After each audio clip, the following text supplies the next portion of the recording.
Всем привет, спасибо, что зашли ко мне. Сегодня будем разбирать тональные средства и консилеры. Оценивать будем по критериям, которые я считаю важными для себя. Надеюсь, что именно это видео поможет вам выбрать свое тональное средство. Приятного просмотра! Одно из любимых моих средств – это Estée Lauder Futurist. Здесь 35 мл и присутствует SPF 45. По текстуре он немножко жидкий, легкий, дает среднее покрытие, легко наслаивается и дает эффект здорового сияния. Я обязательно сверху его припудриваю, потому что я не очень люблю этот блеск. Но главное, что он не подчеркивает сухость и круто увлажняет. В течение дня хорошо себя ведет, не окисляется, не скатывается. Он подходит всем типам кожи, кроме жирной. Вот здесь он может прям скататься. Футурист я считаю одним из самых лучших тональных средств из люкса. Lancome Ten Idol. Покрытие среднеплотное, легко наслаивается до плотного, и финиш здесь натуральный, ближе к матовому. Он очень стойкий, но мне не нравится его текстура. Он средне-жидкий, но быстро фиксируется и окисляется. Все шелушения на коже он подчеркивает, даже которых нет. И если его припудрить, то кожа выглядит пирогом. Подходит для всех типов кожи, кроме сухой, по заявлению Lancome, но у меня комбинированный, и мне он абсолютно не подходит. Поэтому я его расхламляю. Хоть на руке он выглядит симпатично, на лице, когда он зафиксируется, выглядит так себе. Кстати, он очень похож на Estée Lauder W. Fenty Beauty Pro Filter Soft Matte. Я добила этот тон до конца, но обновлять не буду. Покрытие здесь среднеплотное, легко наслаивается. Финиш матовый. И мне приходилось смешивать его с дневным кремом, чтобы сильно не подчеркивало шелушение. Он очень стойкий, я носила его по 12 часов, и он реально оставался матовым. Подходит всем типам кожи, кроме сухой. Dior Forever Skin Wear – это новая версия матового Dior Forever. Покрытие среднеплотное, финиш натуральный матовый. Очень стойкий, выравнивает тон, размывает поры и не так сильно окисляется, в отличие от прошлой версии. Но мне он подчеркивает сухость, поэтому я его расхламила. Предыдущая версия этого тона называлась Dior Forever Matte. Потом они улучшили формулу и вышел Skin Wear. Оба мне сушат кожу. Bobbi Brown Weightless Skin Foundation SPF 15. Покрытие среднее, легко наслаивается до среднеплотного, финиш натурально матовый. Хорошо скрывает покраснение, сглаживает поры, текстуру кожи. И в отличие от предыдущих тональных, он не окисляется. Он комфортный, не ощущается на лице и сочетает легкую текстуру с высокой стойкостью. Для меня это как улучшенная версия Dior и Lancome. Все свои матовые тональные, без исключения, я смешиваю с дневным кремом. Тут нужно понимать, что у тонального среднее покрытие и не нужно наслаивать его в 90 слоев, потому что может лежать маской.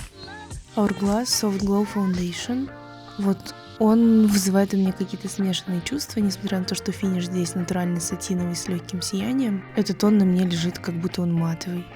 Заявленная стойкость 10-16 часов, это правда. Но текстура, вы видите, кремово-жидкая, легкая, хорошо распределяется.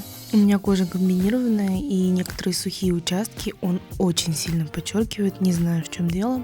Я им пользовалась всего лишь недельку, может быть, я что-то не так сделала. Но пока что посмотрим, он новый, и расхламлять не буду. Видимо, придется также смешивать его с дневным кремом, для меня это не проблема. Из плюсов, да, он действительно дает эффект soft focus, а из минусов он очень некрасиво подчеркивает зону носогубки. Красивая упаковка меня успокаивает немного. Может быть, я его не распробовала, поэтому пока что пусть остается. Мой самый любимый коллаген Enough SPF 15. Покрытие среднеплотное, но можно наслаивать.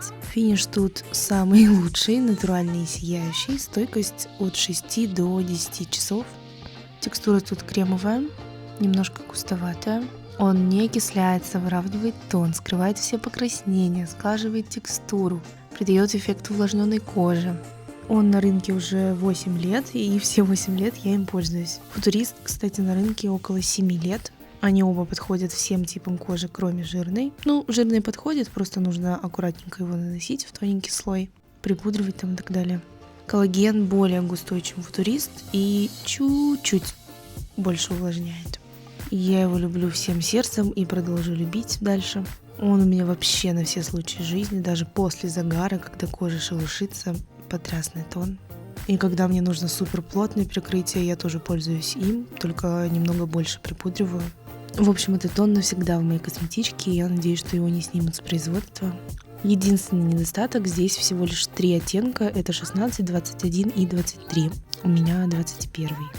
Luxe Visage Skin Evolution Soft Matte. Покрытие здесь среднее, легко наслаивается. Финиш натурально матовый, то есть это правильный живой мат. Текстура кремовая, легкая. Он выравнивает тон слегка. Отмечу, что он слегка сглаживает поры и текстуру кожи. Он контролирует жирный блеск и поэтому немножко окисляется. Подходит всем типам кожи, кроме сухой. Лежит без эффекта маски, но в нормальный слой, а если сильно наслаивать, то будет пирожочек. Этот тон очень многие девочки любят и хвалят, и я разделяю это мнение, потому что из всех тональных, которые у меня были, именно матовых, этот я считаю одним из самых лучших. У меня был только люкс. Упаковка единственное меня раздражает, потому что я не люблю такой формат. Но за эту цену мы ему все прощаем, поэтому в конце видео я кое-что придумаю с этой упаковкой и покажу. Малышонок от It Cosmetics, он мне достался в Сефоре, CC+. Здесь SPF 50, и на упаковке написано, что его можно использовать как анти-эйдж консилер. Покрытие здесь среднеплотное, хорошо наслаивается до плотного, финиш натуральный, сатиновый, все как я люблю, стойкость высокая, около 12 часов. Это единственный CC-крем в моей коллекции, кстати. Он мне сейчас хорошо подходит на загар. И чем они отличаются от обычного тонального? Тем, что в CC-кремах содержится больше уходовых компонентов, чем в тональном. Подходит нормальный, сухой, комбинированный, в общем, всем, кроме жирной кожи. Самый большой плюс для меня это SPF 50, потому что перед тональным я всегда наношу SPF, а тут не нужно. Вот после того, как этот пробник закончится, я думаю его обновить. Теперь давайте обсуждать консилеры. Первый это Tarte Shape Tape. 6 лет уже пользуюсь. У меня в оттенке 27S. Самый большой его недостаток для меня — это огромный аппликатор, который набирает слишком много продукта. Его нужно постоянно вытирать о руку, о салфетку, убирать все эти излишки, потому что потом это все оказывается в крышке, попадает на горлышко, пачкает все вокруг, видите, да?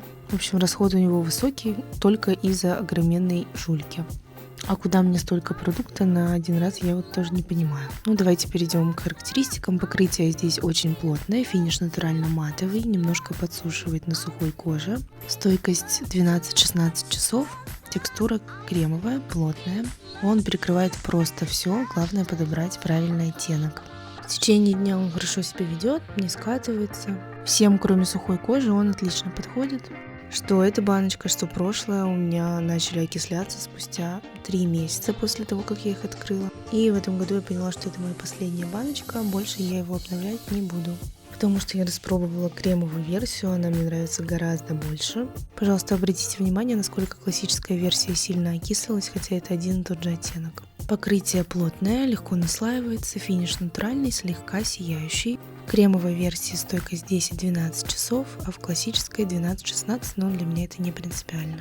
Он подходит всем типам кожи, кроме жирной, хотя он хорошо схватывается, я думаю, даже жирной коже подойдет, просто нужно будет немного припудриться. Для меня они одинаковые абсолютно в покрытии, просто разный финиш. И у бренда Tarte обе версии этих консилеров есть в мини-формате, что очень удобно. Я вот сейчас подумываю обновлять только мини-формат, потому что консилеров у меня много, и я хочу всеми пользоваться одновременно. В миниатюре 1 мл продукта, и он просто не успеет испортиться, потому что я его использую. Но это не точно. Наташа Денона High Glam.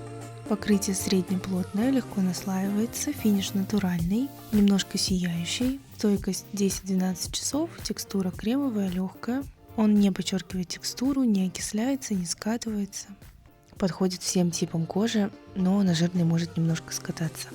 Он для меня очень похож на Tarte Shape Tape, кремовую версию. Этому консилеру уже 1,5 года, и я заметила, что он немножечко поменял свою текстуру, стал каким-то более сухим. Но тем не менее он у меня в Project Penny, я еще пока что им пользуюсь. Люблю этот продукт, он хорошо перекрывает темные круги и покраснения. Если выбирать между Наташей Деноной и Tarte Shape Tape Creamy, я бы выбрала Наташу Денону, потому что у нее более эстетичная упаковка. Во всем остальном они для меня абсолютно одинаковые, у них даже цена одинаковая, $32 на сайте Sephora. Armani Luminous Silk, здесь среднее покрытие, финиш натуральный и сияющий, стойкость 8-12 часов. По текстуре он средне-жидкий, хорошо подходит всем типам кожи, кроме жирной. На зону шрама я наношу плотный слой, чтобы мы увидели, как хорошо он перекрывает. И чуть выше наношу более легкий слой. Все потрясно выглядит, да? Короче, обычный хороший консилер. С этого месяца я взяла его в Project Pen, чтобы получше распробовать. Hourglass Vanish Airbrush Concealer. Здесь очень плотное покрытие, у меня оттенок фон. Я пока что пользуюсь миниатюрой, полноразмерную версию не открывала, чтобы он не испортился. Покрытие очень плотное, финиш натурально матовый, стойкость 12-16 часов. Текстура, видите, да? Кремовая, легкая, хорошо тушуется. Он хорошо перекрывает все, что нужно. Это темные круги, покраснения, несовершенства и создает эффект soft focus. И как будто он ничем не отличается от всех предыдущих по моему описанию. На самом деле отличается. Он не такой сухой, как Tarte Shape Tape и лучше сглаживает текстуру кожи. Он более плотный и стойкий, но менее сияющий, чем Ultra Creamy Tarte Shape Tape. Покрытие тут супер плотное, в отличие от Наташи Деноны, и он гораздо лучше маскирует все несовершенства. С Armani давайте не будем их сравнивать, потому что тут очень легкие, это небо и земля. Для меня консилер Hourglass это вечерняя история, потому что на каждый день это как-то слишком тяжело и плотно. Armani Power Fabric Concealer. Здесь ничего не написано на упаковке, только снизу, и мне это очень нравится. Покрытие здесь очень плотное, он сам по себе матовый, сильно мне сушит кожу, поэтому я его расхламила. Быстро фиксируется, поэтому нужно успеть его растушевать. Не подходит сухой и возрастной коже. Покрытие уступает не то, что Hourglass или Shape Tape, даже тому же самому Luminous Silk. Так что непонятно, за что такая цена. Luxe Visage Aqua Veil. Покрытие легкое, но можно наслоить до среднего. Финиш натуральный, сияющий, стойкость 6-8 часов. Темные круги под глазами он, конечно же, не перекроет, но если кругов у вас нет, то он красиво освежит эту зону. Подходит всем типам кожи, кроме жирной. На коже он практически не ощущается, но я, пожалуй, его расхламлю, потому что я люблю тяжелую артиллерию. А если вы любите эффект макияжа без макияжа, и у вас нет каких-то высыпаний, покраснений, темных кругов, то вам он вполне подойдет, потому что я не вижу смысла перегружать кожу каким-нибудь Hourglass'ом. Упаковка, конечно, прикольная, да? Вам ничего не напоминает бронзер от Rare Beauty, например? Luxe Visage Ultra HD Soft Focus.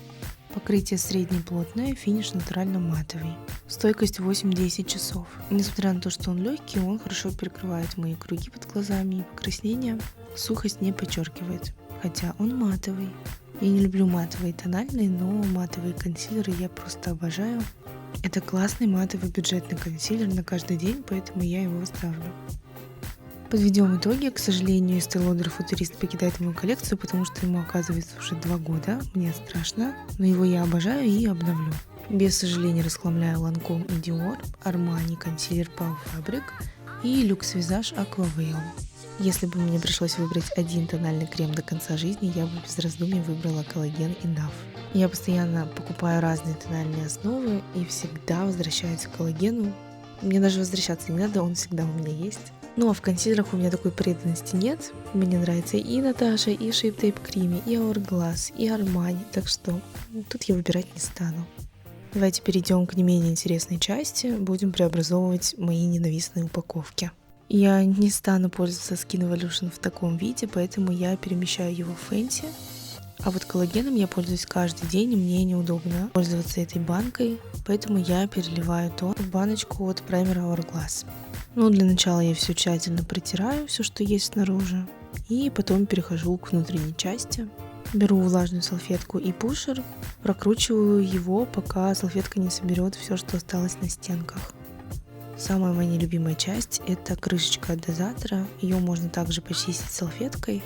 Там, где достать не могу, я уже помогаю себе микробрашем. Это все делать не обязательно, потому что это невидимая часть. Это я делаю для своего спокойствия, потому что мне нужно, чтобы все было чисто.